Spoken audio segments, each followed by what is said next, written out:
Hola, hola, hola, mi gente. Estamos aquí. We are here at the Puerto Rican Day Parade, and I am here loud and proud to rank Zohran Mamdani #1 for mayor of New York City. What New Yorkers are looking for is a mayor who will actually fight for them. I have so much faith in him as a leader for our city to move us forward because we share in the same values. New York City, my place of residence, is now on the cusp of probably the worst selection of choices in a Democratic primary of all time. And I want you guys to remember that at one point in time, Bill de Blasio was running against Anthony Weiner in the Democratic mayoral primary process, and that just goes to show you how bad the field is in this particular case. I mean, the least bad candidate, and I want you guys to understand that when I say the least bad candidate currently running in the Democratic primary is Governor Andrew Cuomo. Governor, I will kill your elderly relatives in a nursing home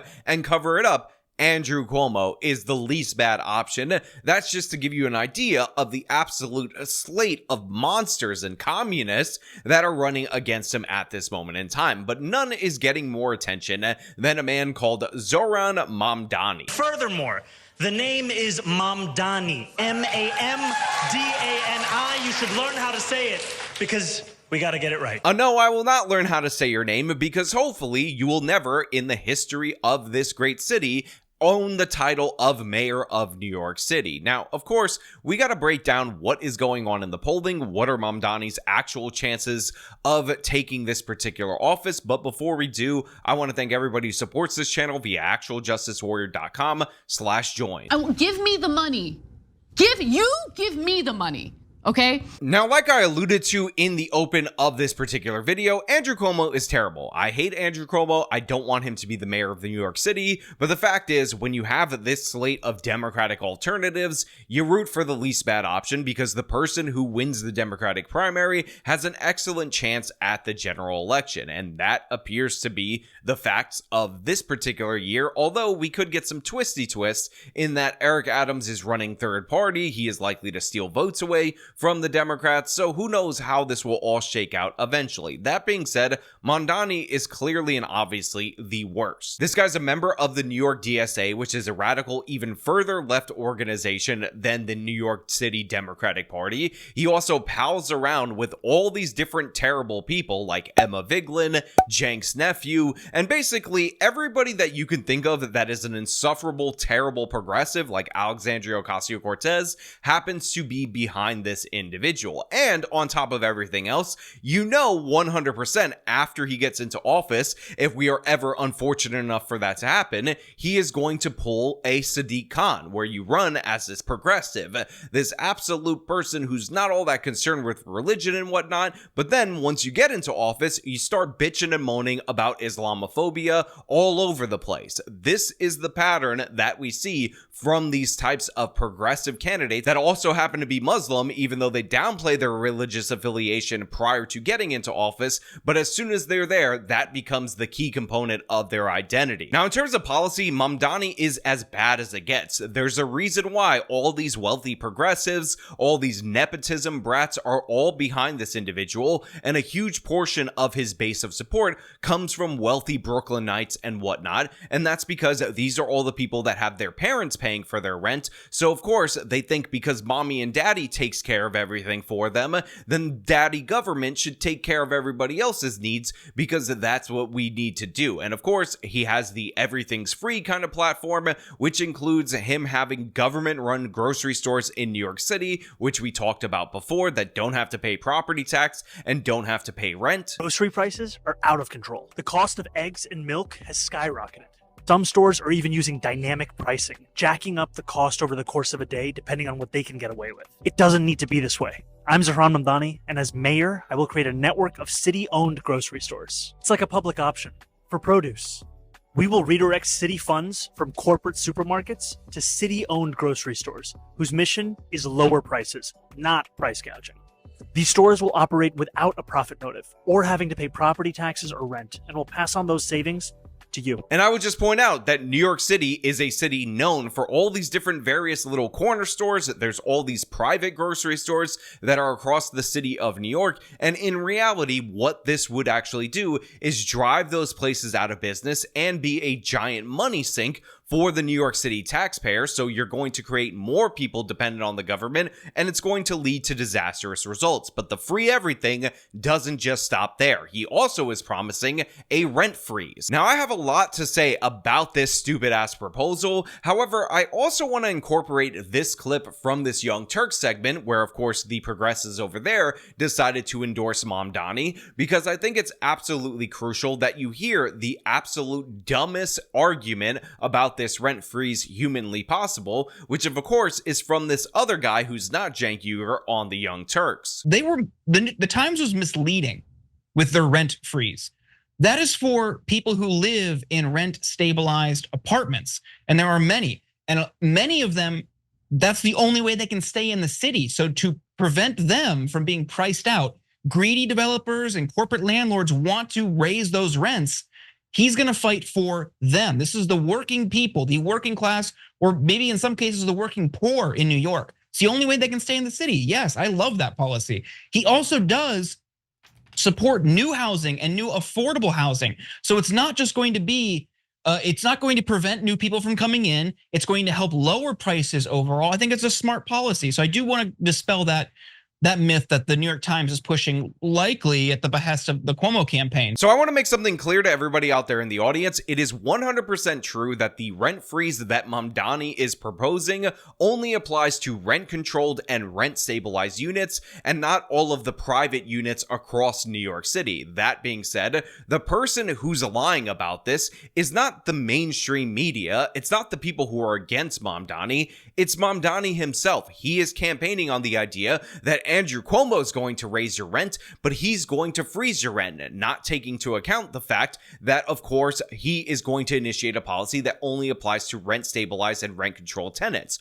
Also, in addition to that, this Young Turks host, who knows nothing about the New York City rental market, believes that this is not going to have impact on the broader New York rental market. He also does support new housing and new affordable housing. So it's not just going to be, it's not going to prevent new people from coming in. It's going to help lower prices overall. I think it's a smart policy. Look, I know progressives are economically illiterate, and that's why he's getting behind Mamdani, because Mamdani represents that economic illiteracy. But a quick Google search would have told this absolute buffoon that 44% of the units in New York City that are available for rent are rent controlled or rent stabilized. So this has an impact on almost half of the rental market, not to mention the fact that rent control and rent stabilization programs raise prices for everyone else due to those same impacts. So of course, this guy knows absolutely nothing about the market and how stuff is built in New York City, and how this will disincentivize building in New York City,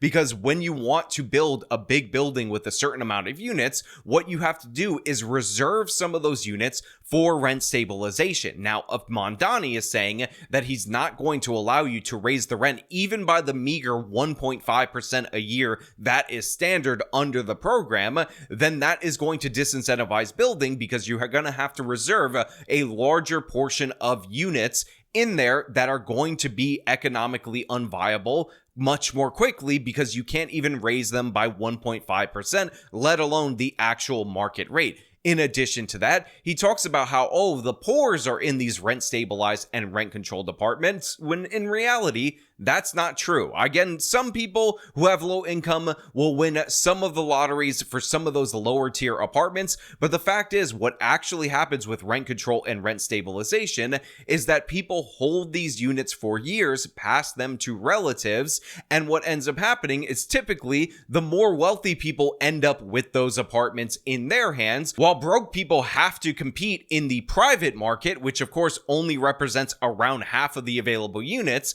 And because because of all the distortions and the increased demand for those private units, the rents end up skyrocketing over there. So it definitely impacts everything in the market. We saw in Buenos Aires when they ended up taking all these rules and regulations out of the market, that supply went up by, I believe, threefold and rents got cut in half. And by the way, this is true in every single city that does not have rent control or rent stabilization. In fact, all of the cities that have these programs have the highest rents, have the most out of control rents, and have all the same other problems associated with these types of programs. I mean, you guys might have seen this viral video that was going around that was advocating for taxation against landlords that don't rent any of their buildings, that leave their building vacant. Let me play a clip for that right now for you guys. All right, this building right here is the 8th of nearly 100,000 vacant apartments that are in New York City. This is 2nd Avenue, which is prime real estate, where the average 4-bedroom goes for $6,000. I'll show you another completely vacant building about 200 feet away.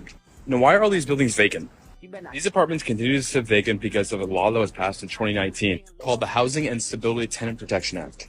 Very well intentioned, very poorly executed.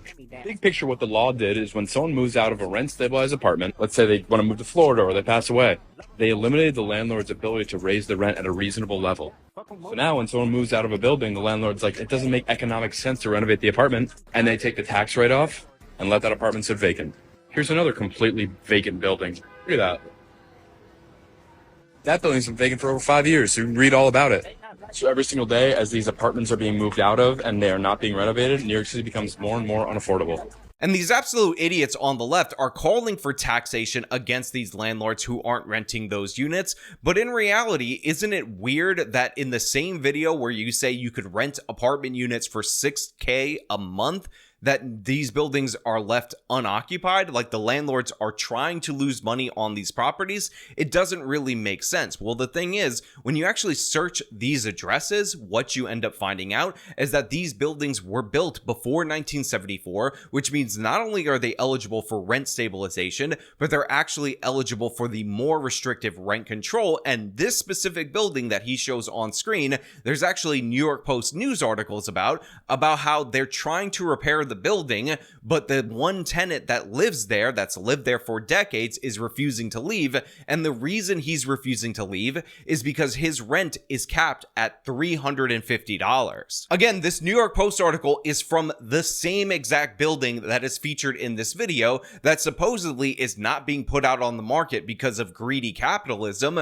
but in reality, it's not being put out on the market because you can't even maintain an apartment unit and all the things that a landlord has to do without losing money if the rent is capped at $350. So we have a bunch of different buildings in New York City that are completely economically unviable due to the very policies that these left-wing progressives advocate for, and that supply will re-emerge on the market if we ever decide to repeal said policies. But Mamdani wants to go in the other direction. He doesn't even want to do these public-private partnerships anymore. He wants to do 100% publicly funded housing. I've already told you about my commitment to freeze the rent for every single rent stabilized tenant. That covers about half of all New York City renters. But what about the other half? We need more housing, a lot more. As mayor, I'll build 200,000 new, permanently affordable, union-built, rent-stabilized homes over the next 10 years, tripling what we're currently set to build. Any 100% affordable project gets fast-tracked. No more pointless delays. We're gonna unleash the public sector. Now, if you're ignorant or just stupid, then this might sound like a great policy to you. You know, oh, the private developers, they're the ones making apartments so much more expensive in New York City. I mean, in Austin and all these other cities in Texas and Florida where they don't have rent control and they let builders build, rents actually are going down. They're dropping in those cities because, you know, supply is actually allowed to rise and meet demand. But in New York City, where 44% of the units are capped or controlled in some way by the city council, it's actually the greedy capitalists that are raising the rent. Well, in reality, it's not true. And when you actually try to engage in these public housing initiatives, one of the things that you find out, and by the way, this is well documented in Ezra Klein's book Abundance, which all these progressives are attacking because it's a left-winger advocating for allowing people to build things, what you discover is that the cost is astronomical as soon as a percentage of the money is government money, let alone when the whole thing is funded. And by the way, we need look no further than the city of Chicago for a perfect example of this. So you guys might be familiar with this headline, and if you're not familiar, I will explain this story to you because I think it's absolutely crucial for you to understand, especially if you're advocating for fully funded government housing units in order to address the affordability crisis. So Brandon Johnson, I believe last year, announced that his administration was going to spend $11 billion in order to build 10,000 affordable housing units. And by the way, these are apartments. Now, if you're not good at math, if it wasn't your best subject, you might not realize that that is a cost of $1.1 million per unit. And if you guys also aren't aware, the median home price in the city of Chicago, for a whole home, is actually $350,000. So Brandon Johnson, the progressive, the guy that's probably most similar to Mamdani, was bragging to the public that he was going to spend 3 times the median price for a home in the city of Chicago, a whole house, on apartment units that, again, could be as small as studio apartment units. This is the graft of affordable housing paid for by the taxpayer, because what we end up discovering is that when tax dollars are in play, you have all these different additional costs like union wage, like all these different environmental regulations, all these various reviews that just drive up the cost to usually double what it costs to build something in the private market. But in this particular case, it costs over 3 times the cost of the median home, which by the way isn't the price to build a home in the city of Chicago, which is just absurd. So Mamdani can make all these promises all he wants, but in reality, what's going to happen right here is that almost none of these properties are going to get built. They're going to be overspent, and we're never going to reach the amount of building that we need in order to actually meet the demand of New Yorkers. So, spoiler alert, rent go up under Mamdani. He also has this free bus program, which by the way, on Twitter, I've actually decided that I want to endorse, because the negative downside effects of this particular program are too numerous to measure. So first and foremost, he says he's going to pay for this by taxing the millionaires. Go get the millionaires and the billionaires. And in reality, this is just going to drive them out of New York City, because you already have to pay a premium to live in New York City if you're wealthy. But in addition to that, he needs statewide approval in order to raise taxes in the way that he wants on these millionaires. So there's no way he's going to be able to get that as the mayor of New York City. In addition to that, the free buses program will actually move paying subway customers away from the subway onto the buses, because again, if you're poor, why would you pay $2.90 if you can get on a bus that's going to be slower but it's going to be free, which will end up damaging the MTA in 2 different ways, which will again create a bigger shortfall in that agency, which again will require another bailout through more taxation. Like, I know it sounds so obvious to you guys when I explain how stupid these policies are and how they'll backfire and how they'll make the city worse, but the fact is a huge portion of the voters are behind this guy, and he is consistently polling in second place behind Andrew Cuomo. Oh, and did I forget to mention, Mamdani is also a defund the police guy, somebody who believes that the police are wicked, and he's actually, without saying the words defund the police, running on the same campaign for mayor right now as we speak. Are you for defunding the police? Are you for serious reform that people can see on the ground? I am in favor of defunding the police.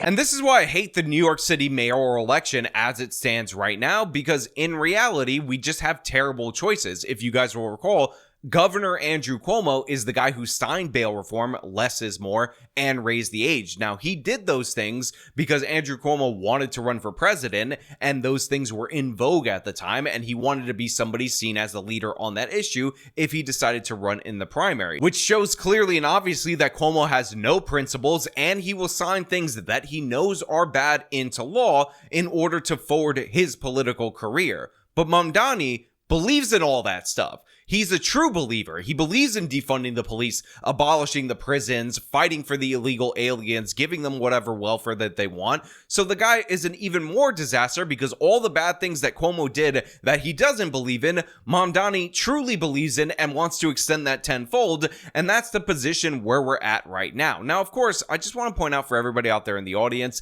that people are going to say that Mamdani is leading in one particular poll, one specific poll. And I just need to make this clear. that poll is funded by the Mamdani campaign. They are connected to them. It also has a bunch of sampling issues, and maybe the most crucial thing about that poll is that it does not actually factor in ranked choice voting, which is how New York changed their Democratic primary process for this mayoral election in order to incorporate that. So all the polls that do factor in ranked choice voting have Cuomo winning by at least 12 over Mamdani, but this one poll that was put out by his campaign basically in order to gain headlines is what everybody's focusing on to essentially artificially generate the hype surrounding him. Now, I will also be remiss if I don't point out that despite all of these different various attacks that I've laid out against Mamdani on why he'll be the worst candidate, a huge portion of the attacks that are against him are related to the nation of Israel. So Mamdani is obviously a radical socialist, a DSA member, and a radical Muslim. So he hates Israel. He wants that state to be wiped out. I think he's actually said that as mayor, he would try to arrest Israeli officials.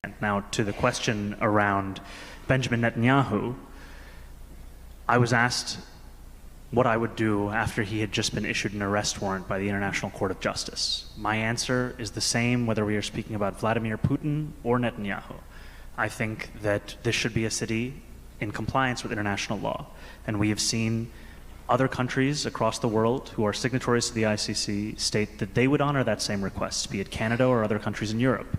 And their honoring of it meant that Netanyahu did not travel there.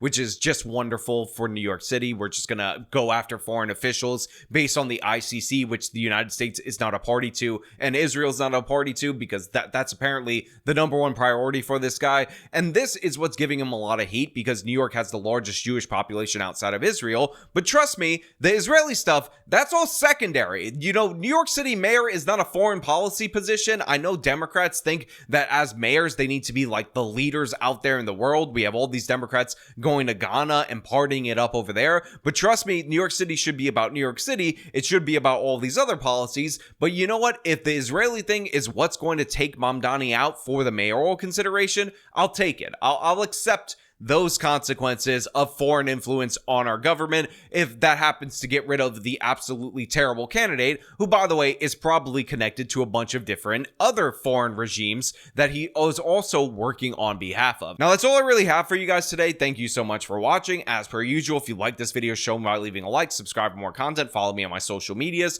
support me via the support links in the description of this video. This has been me talking about the disaster that is the New York City mayoral election. Till next time.